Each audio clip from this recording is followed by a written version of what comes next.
बहुत पुराने जमाने की बात है।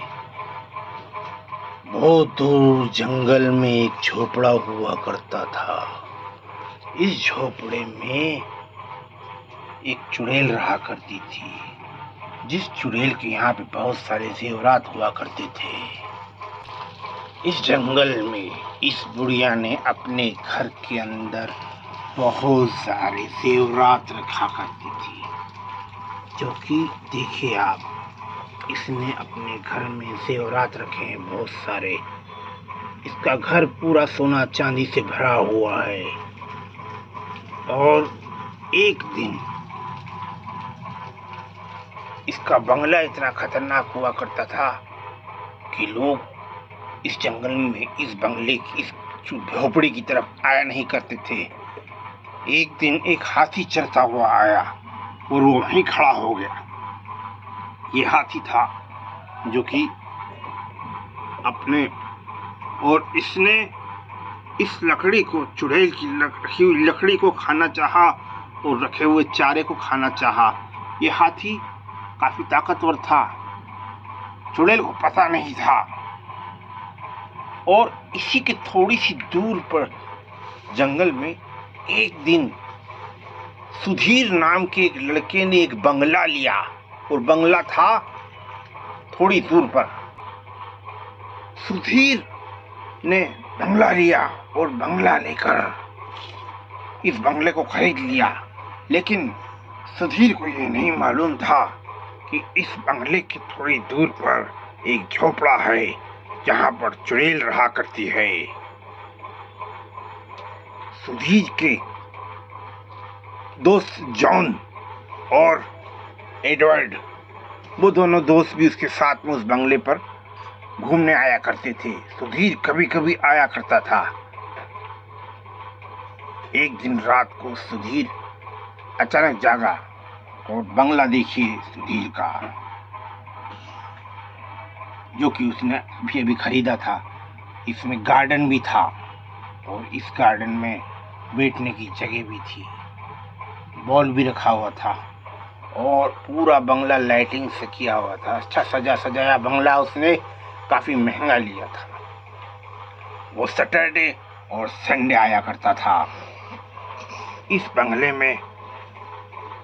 बंगले के आसपास कोई नहीं रहता था, लेकिन इसी के थोड़ी दूर पर ही अगर आप जाएंगे तो वो झोपड़ा हुआ करता है। चुड़ैल को उस हाथी की भनक लग चुकी थी, लेकिन वो रात का इंतजार कर रही थी। एक दिन अचानक सुधीर इस तरह से उसके घर पर आ गया। रात को उसको नींद नहीं आ रही थी। सुधीर आ गया और सुधीर ने वो दरवाजा खोलने की कोशिश की जिसमें चुड़ैल का खजाना रखा हुआ था। सुधीर देखकर दंग रह गया। सुधीर ने उसे देखकर बेहोश हो गया। वो इतना खजाना कहां से लाई है चुड़ैल? चुड़ैल को इस बात का पता नहीं था कि उसे क्यों रात को शिकार के लिए जाया करती है। चुड़ैल को जरा भी पता नहीं था, बस उसे इतना मालूम था कि एक हाथी आया था उसके घर के पास। जब सुधीर को होश आया तो उसने सारा सोना ले जाकर अपने बंगले में रखने की सोचा, और उसने ऐसा ही किया। सुधीर अपने बंगलों पर वो सारा जेवर लेकर आया और अपनी छत पर लेकर गया। छत पर लाकर आने के बाद में उसको मालूम था कि कभी कोई घर में आएगा तो चेकिंग करेगा। सुधीर ने एक दिमाग लड़ाया और सारे जेवर को इस तरह से रखकर उसके ऊपर ये रख दिया, ऐसा करके उसको छुपा दिया और सुधीर सो गया उसी जेवर के पास। ये देखिए, सुधीर सो गया,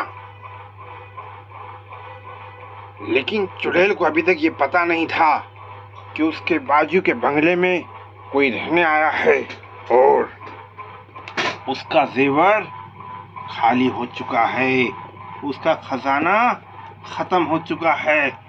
ये चुड़ैल की जादू की छड़ी है जिससे वो पता कर लेती है और अचानक उसे जब भी पता लगेगा तब वो इस छड़ी का इस्तेमाल करेगी और पता लगा लेगी कि उसके घर उसके झोपड़े में से जेवर किसने लिया है।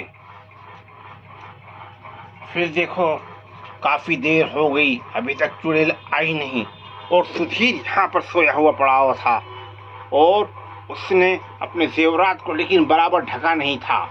उसके जेवरात इधर से दिख रहे हैं, उसने सिर्फ अपनी साइड से ही ढका था, इसलिए किसी भी चीज़ को बराबर से कवर करना चाहिए।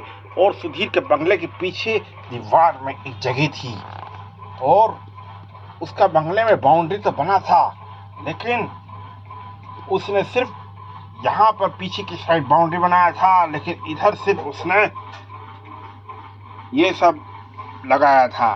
दरवाजे खिड़कियों पर उसके ग्रिल नहीं था जो लोहे की ग्रिल होना चाहिए। अभी तक चुड़ैल को ये पता नहीं था कि उसका जेवर घर से गायब हो चुका है। जब चुड़ैल को पता लगेगा तब वो बताएगी। सुधीर को ये बात मालूम थी एक ना एक दिन जिसका भी एक खजाना है। सुधीर को ये नहीं मालूम था कि ये खजाना किसी चुड़ैल का है। सुधीर ने अपने दोस्त सांता क्रूज को बुलाया और उसको यहाँ पे रख दिया बुलाकर। ये देखिए खुद तो छत से कूद गया नीचे, लेकिन उसे कुछ भी नहीं हुआ। उसने ट्राई करना था कि सांता क्रूज इसका कुछ करते हैं कि नहीं। जब उसने देखा कि वो छत से नीचे गिरा और सांता क्रूज ने उसको बचा लिया तो उसने सोचा मुझे इसी से दोस्ती करना चाहिए। तो उसने सांता क्रूज को बोला कि ये खजाना हम दोनों आधा आधा बांट लेंगे, जब कोई आएगा तब तुम मुझे बचाना है। तुम इसी छत पे बैठो, मैं जब भी तुमको बुलाऊंगा तब तुम आना। सांता क्रूज तैयार नहीं हुए, उन्होंने कहा ये चोरी की चीज है, जिसकी है उसको दे दो। लड़का नहीं माना। सांता क्रूज ने बहुत समझाया लेकिन वो नहीं समझा। और इधर जो हाथी था एलिफेंट, वो चुड़ैल के घर का दरवाजा खोलकर देखने लगा और उसके दूसरे वाले घर में से उसने चुड़ैल के रखे हुए फ्रूट्स यानी सेब, एप्पल और संतरा बाहर निकाल लिया और उसको खाने की कोशिश करने लगा। ये चुड़ैल का कप था जिसके अंदर वो पानी पीती थी और ये उसके फ्रूट्स थे जो उसने संभाल के रखे हुए थे। एलिफेंट को मालूम नहीं था कि ये घर, ये झोपड़ा चुड़ैल का है। एलिफेंट उसको खाने लगा। एलिफेंट चुड़ैल के फ्रूट्स को खाने लगा। उसने एप्पल आधा खा लिया एक ही झटके में। हालांकि एलिफेंट, ये छोटा एलिफेंट का बच्चा था, ये बड़ा वाला एलिफेंट नहीं था। एलिफेंट का छोटा बच्चा था, उसने एक ही बार में आधा एप्पल खा लिया और दूसरा भी खाने वाला था। उसे ये नहीं मालूम था कि चुड़ैल का वीडियो है, ये चुड़ैल का घर है, ये चुड़ैल का झोपड़ा है, ये चुड़ैल का खाना है। ये चुड़ैल के कप का पानी भी वो पी गया। अब वो दूसरी बार और प्यासा था और पानी पीना चाहता था। एप्पल वो खाने लगा पूरा और अब वो चुड़ैल का पानी भी पूरा पी गया। उसे नहीं मालूम था ये पानी चुड़ैल का है, ये खाना चुड़ैल का है। थोड़ी देर हो गई पानी पीने के बाद में, थोड़ी देर हो गई, अचानक पानी पीते ही हाथी बेहोश हो गया, एलिफेंट बेहोश हो गया और पता नहीं उसको चक्कर सा आने लगा। उसने पूरा पानी तो पी चुका था लेकिन पता नहीं इस पानी के अंदर क्या था। अब अभी तक चुड़ैल का कोई पता नहीं था, उसकी जादुई छड़ी सामने रखी थी बस। अभी तक जब वो चुड़ैल आती है तो अपनी जादुई छड़ी लेती है, लेकिन अभी तक वो आए नहीं। जब ये छड़ी गायब हो जाएगी तब वो चुड़ैल आ जाएगी। तो अब हम तुम्हें अगले वीडियो में बताएंगे कि चुड़ैल ने आकर कैसे पता लगाया कि सुधीर ने उसके घर का जेवर कैसे ले रखा है और अपने दोस्त सांता क्रूज को बिठा रखा है। लेकिन सांता क्रूज ने उसको समझाया बहुत कि जेवर नहीं रखना, दे देना जिसका है। लेकिन बंगला सुधीर का बहुत अच्छा था और काफी साफ सुथरा था। और इधर और चुड़ैल हमेशा पुराने घरों में ही आती है। ये देखिए इस तरह के पुराने घर की दीवार, ये झोपड़ा, ये देखिए इधर हाथी बेहोश होकर गिर पड़ा है या मर गया है मालूम नहीं है। अब एक दिन पता लगेगा जिस दिन चुड़ैल को, जब वो आएगी सुबह होने पर, तब उसको पता लग जाएगा। ये देखिए चुड़ैल के घर के ऊपर घोंसला भी है और उसकी जादुई छड़ी भी है। तो इंतजार करते हैं चुड़ैल का।